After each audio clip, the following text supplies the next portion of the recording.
and welcome to Recovia. Hi, my name is Lyndzie, your Director of Physical Therapy. And I'm Jonell, your medical team leader.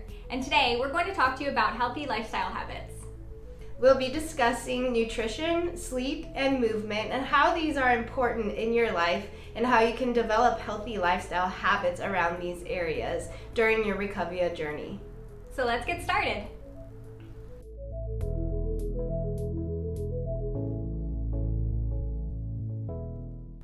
So we all know that healthy eating habits are important for our physique, but it's also very important for our physical well-being, our emotional status, our mental status, our energy levels. So it plays a huge part in how we feel as a whole. So the name of the game is inflammation.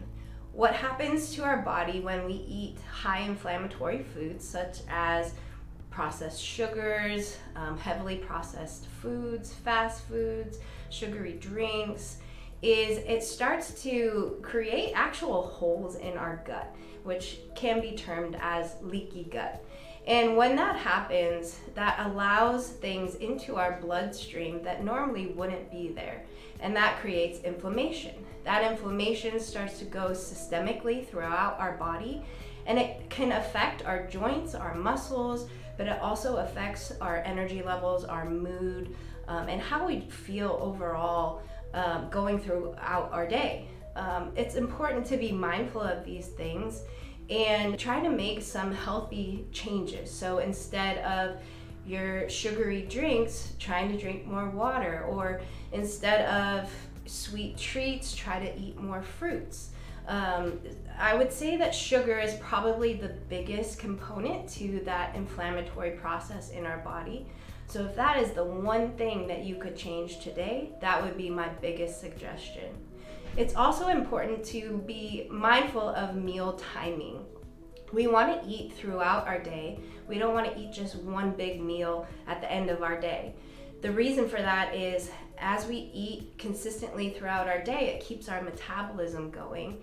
If we go all day without eating and then we get home and we're just starving, we want to eat the entire cabinet and refrigerator combined. And sometimes we do, and what that does is it creates our metabolism to start going at that time, and then we're gonna try to go to bed right after that? Probably not likely. So it's important to be mindful of eating consistent meals throughout your day, ideally 3 meals and some snacks in between. And then we want to try to eat no more than 3 hours before you're going to try to go to bed. And now Jonell is going to talk to us a little bit more about sleep hygiene.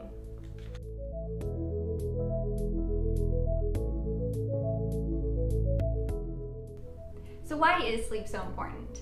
Getting a restful night of sleep not only restores your body, restores your mind, but it also helps you regulate your emotions. Here are a few tips to help you sleep better at night. Along the lines of what Lyndzie was talking about, avoiding alcohol and caffeine before bed is a must. It can really affect your sleep quality. Having a proper sleep schedule is also important. Going to sleep at the same time and waking up at the same time every day will help you get in the routine. Other routines that you can follow that will help you sleep better at night would be lowering the temperature in the room to about 65 degrees. It sounds cold, but that's what your body likes. Taking a shower before bed can also help to lower your body temperature.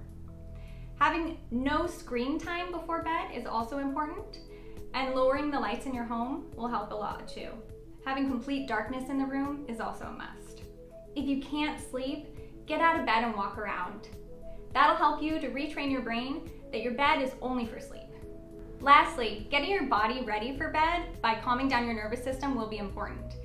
Sleep positions will also be very helpful. Right, Lyndzie? That's right. The way in which you sleep is really important. The position that you get yourself in will help you be successful in sustaining your sleep for a longer period of time, especially if you deal with chronic pain. If you are a side sleeper, trying to sleep with a pillow between your knees and also between your feet if you can will be really helpful, as well as the position of the pillow under your head. So what you want to try to do is get it right up into the crook of your neck so that it's supported by the pillow and there's no space between your neck and the bed. If you're a back sleeper, Try to sleep with a couple of pillows stacked up under your knees. That'll be a better position for your lower back so that it's not in any sort of arched position.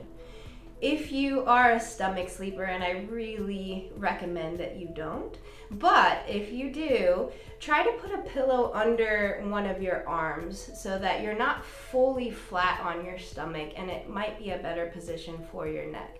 But like I said, if you can avoid sleeping on your stomach, it's probably to your advantage because it does tend to cause some neck discomfort as well as shoulder discomfort too. Another thing to keep in mind when trying to fall asleep at night is working on some of that diaphragmatic breathing that you've probably learned already in some of the other modules or within the clinic. That can be really helpful in calming your whole nervous system down to get you into a more restful state.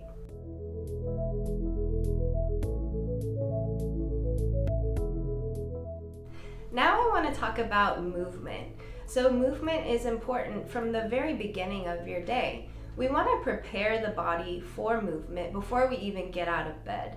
So laying in bed and doing some simple side to side with your legs, stretching of your legs, movement of your head, just kind of gets your body ready to get up and move. Movement is important for your cardiovascular health, for your emotional health, and just for your musculoskeletal health, keeping you strong and healthy. It is recommended that you move in some form or fashion at least 30 minutes a day. It doesn't have to be all at once. It can be broken up throughout your day to get a total of 30 minutes, whether that's going for a walk, going for a bike ride, doing some light body weight exercises at home, or using some resistance bands. Something to get your body moving is going to be very healthy, like I said, both physically and emotionally. If you can do this movement outside, even better. The vitamin D that you'll get from the sun is highly beneficial, again, both physically and emotionally. If you have pain and movement seems scary or it's intimidating because it hurts when you move, try just little bits at a time. Take a break, maybe try again later, or try again tomorrow. At least give your body a chance to get used to doing this movement and retrain the brain that movement is safe and movement is healthy. Thank you so much for watching this video. We hope you learned a bit more about the importance of nutrition, sleep, and movement, and how Recovia can help you in developing healthy habits in these areas. Be sure to watch our other videos this week to learn more about other aspects of the Recovia program. We look forward to seeing you soon.